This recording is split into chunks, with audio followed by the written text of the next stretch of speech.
গৌড়বঙ্গ বিশ্ববিদ্যালয়ের আন্ডারে যে সকল কলেজগুলি রয়েছে তাদের কিন্তু 5th সেমিস্টারের বিএ পাস কোর্সের বাংলা পেপার কোড বিএনজিজি ডিএসই 1 এই পেপার কোডটি যদি তোমাদের থেকে থাকে তাহলে কিন্তু তোমাদের এই পরীক্ষাটি দিতে হবে এবং সংকীর্ণ সময়ের মধ্যে লাস্ট মিনিট সাজেশন নিয়ে এসে আশা করা যায় তোমাদের উপকারে আসবে। চ্যানেলে প্রথমবার হয়ে থাকলে অবশ্যই তোমরা চ্যানেলটিকে সাবস্ক্রাইব করে রেখো এবং তোমাদের গ্রুপ কিংবা বন্ধু বান্ধবদের মাঝে এই সংক্রান্ত বিষয় জানাতে কিন্তু একদমই ভুলবে না। তুমিও কিন্তু অন্যদের মতোই সেরা নাম্বার পাবে। তো চলো ভিডিওটি শুরু করা যাক। তো প্রিয় ছাত্রছাত্রীরা, এখানে তোমরা প্রথম প্রশ্নটি দেখতে পাচ্ছ। পোস্টমাস্টার গল্পের 3টি চরিত্র পোস্টমাস্টার, রতন এবং প্রকৃতি, এই 3টি চরিত্রের স্বরূপরিস্ফুট করো।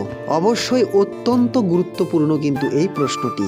একটি পড়লেই কিন্তু তোমাদের মোটামুটি সমস্ত প্রশ্নের অ্যান্সার কিন্তু লিখে দিতে পারবে। এরপর আসা যাক দ্বিতীয় প্রশ্নটিতে। তোমরা কিন্তু চরিত্রগুলি দেখে নেবে, যেমন রতনের চরিত্র, পোস্টমাস্টারের চরিত্র।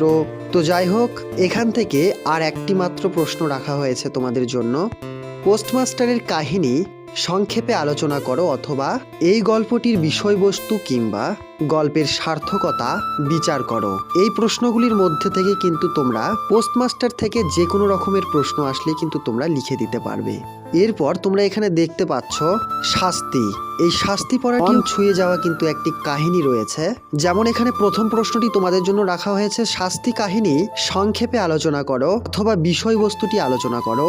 এর পরের প্রশ্নটি যেটি তোমাদের জন্য রাখা হয়েছে, রবীন্দ্রনাথ শাস্তি গল্পটি নামকরণের সার্থকতা কিংবা নামকরণ হিসেবে কতদূর সার্থক। প্রতিটি পড়া থেকে কিন্তু তোমাদের চরিত্রগুলি একটু করে দেখে যেতে হবে, যেমন চন্দরার চরিত্র, রাধার চরিত্র, দুঃখীরামের চরিত্র এবং কুড়ি পরিবারের ছিদামের চরিত্র। তো যাই হোক, এগুলি কিন্তু তোমরা অবশ্যই দেখে যাবে। এরপর তোমরা এখানে দেখতে পাচ্ছ, অন্ধকার দাওয়ায় 2-4টা অন্ধকার মূর্তি স্পষ্ট দেখা যাইতেছে।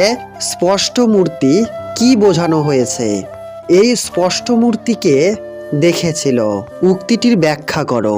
এখান থেকে কিন্তু আরো একটি মোস্ট ইম্পর্টেন্ট একটি প্রশ্ন রাখা হয়েছে, যেমন ঠাকুর বউ গেলে বউ পাইব, কিন্তু আমার ভাই ফাঁসি গেলে আর তো ভাই পাইব না, উক্তিটির ব্যাখ্যা করো। খুব ইম্পর্টেন্ট প্রশ্ন কিন্তু। অবশ্যই এই প্রশ্নগুলি একটিও কিন্তু তোমরা বাড়ি থেকে ছেড়ে যাবে না, অবশ্যই ভালোভাবে পড়ে তারপরেই কিন্তু তোমরা পরীক্ষার রুমে যাবে। এরপর আমরা চলে যাচ্ছি শুভা থেকে যে সকল প্রশ্নগুলি রাখা হয়েছে।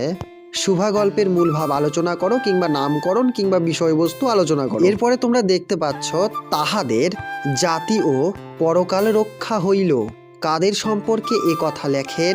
লেখক বলেছেন, তার এরূপ মন্তব্যের কারণ বিশ্লেষণ করো। এখান থেকে আর একটি মাত্র প্রশ্ন রাখা হয়েছে, গল্পের একেবারে শেষ বাক্যটি গল্পের ক্ষেত্রে কতখানি প্রয়োজন আলোচনা করো। প্রতিটি বিষয় থেকেই কিন্তু আমরা 2-4টি করে কিন্তু প্রশ্ন দিচ্ছি। তোমরা অবশ্যই এই সকল প্রশ্নগুলির মধ্যে থেকে একটিও যদি না পড়ে থাকো, অবশ্যই কিন্তু এগুলি পড়ে যেও। আশা করা যায় এর মধ্যে থেকেই তোমরা কমন পেয়ে যাবে, ঠিক আছে? অভিজ্ঞ শিক্ষকের কিন্তু এই মত। এরপর তোমরা এখানে দেখতে পাচ্ছ ছুটি গল্পটির বিষয়বস্তু কিংবা নামকরণ আলোচনা করো। এখান থেকেও কিন্তু তোমাদের চরিত্রগুলি দেখতে হবে। মা আমাকে মারিস নে মা, সত্যি বলছি আমি কোনো দোষ করিনি, উক্তিটি ব্যাখ্যা করো। এর পরের প্রশ্নটি তোমরা দেখতে পাচ্ছ, মা এখন আমার ছুটি হয়েছে মা, এখন আমি বাড়ি যাচ্ছি, উক্তিটির যথার্থতা বর্ণনা দাও।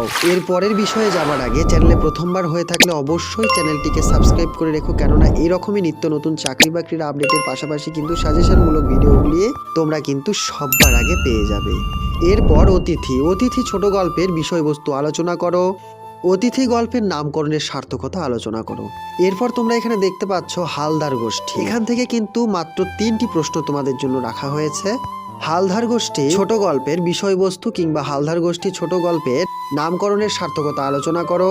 এর পরের প্রশ্নটি যেটি রাখা হয়েছে, হালদার গোষ্ঠী ছোট গল্পের গঠনশৈলী বিচার করো। এর পরের প্রশ্নটি যেটি রাখা হয়েছে, তোমরা দেখতে পাচ্ছ হালদার গোষ্ঠী গল্পের বনোয়ারি লাল চরিত্রটি পর্যালোচনা করো। এর পরের বিষয়টিতে চলে যাচ্ছে দেবী। এখান থেকে শুধুমাত্র 2টো প্রশ্ন রাখা হয়েছে। তোমরা দেখতেই পাচ্ছ দেবী গল্পের বিষয়বস্তু এবং নামকরণটি তোমরা ভালোভাবে কিন্তু দেখে যাবে, ঠিক আছে? এর পরের বিষয়টি তোমরা দেখতে পাচ্ছ অভাগা। অভাগা গল্পের সারসংক্ষেপ আলোচনা করো কিংবা বিষয়বস্তু লেখো। তোমাদের পঞ্চম সেমিস্টারের কিন্তু একটু সিলেবাসটি বড় রয়েছে, তো অবশ্যই তোমরা মন দিয়ে ভিডিওটি দেখো, একটু ধৈর্য ধরে খাতা পেন নিয়ে কিন্তু সমস্ত প্রশ্নগুলি লিখে নেবে এবং অ্যান্সারগুলি কিন্তু তোমরা সংগ্রহ করে নেবে, অথবা আমাদের কিন্তু ডেসক্রিপশনে একটি লিংক থাকবে কেএসপি অনলাইন ক্লাসে, সেখানেও কিন্তু ভিজিট করে খুঁজে নিয়ে সেগুলি পড়ে নিতে পারো। ঠিক আছে, পরের বিষয়টি তোমরা এখানে দেখতে পাচ্ছ শিশু শিক্ষার পরিণাম।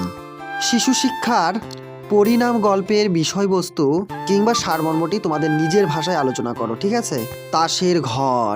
তাসের ঘর ছোট গল্পটির সারমর্ম আলোচনা করো কিংবা বিষয়বস্তু এবং নামকরণটি তোমরা নিজের ভাষায় কিন্তু এটি দেখে যাবে। ঠিক আছে, তাসের ঘর গল্পে কিভাবে একটা রচনা সত্য বলে প্রতিষ্ঠিত হয়েছিল এবং তার ফলাফল কি হয়েছিল আলোচনা করো।